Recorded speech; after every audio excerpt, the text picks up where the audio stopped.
Նիկոլ Փաշինյանը երեք խորհրդարանում հայտարարեց, որ Արցախը հանձնելով Հայաստանը վերջապես դարձել է ինքնուրույն, ինքն է լիարժեք ղեկավար, ինչպես կարձագանքեք։ Մի քիչ ճիշտ չձևակերպեց, բայց ընդհանուր առմամբ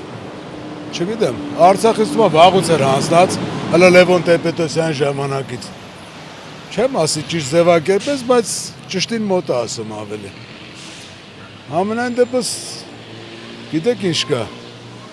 Սա աշխարհը այս սահմաններում Հայաստանը ընդունում, պետք է հաշտվենք այդ մտքի հետ, ուրիշ ձև ինձ թվում է մենք այդքան ուժ չունենք աշխարհի դեմ պայքարելու, էլի։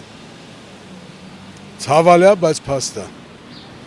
Անեն չի։ Ուղղակի մի քիչ այն մի հատ քաչալն ունեն ժամանակին Աղազարյանը, նաև ավելի ճիշտ ձևակերպեց։ Ասում մեր պատմական Հայաստանի վրա էս մի փուչուր Հայաստանի պետությունը կարացինք բան անենք, երեք դա ավելի ճիշտ ձևակերպում էր։ Մնացածը չգիտեմ, բայց այս քանի վաղ ինչ անում է ճիշտ է անում, հազիվ աշկս է մտել։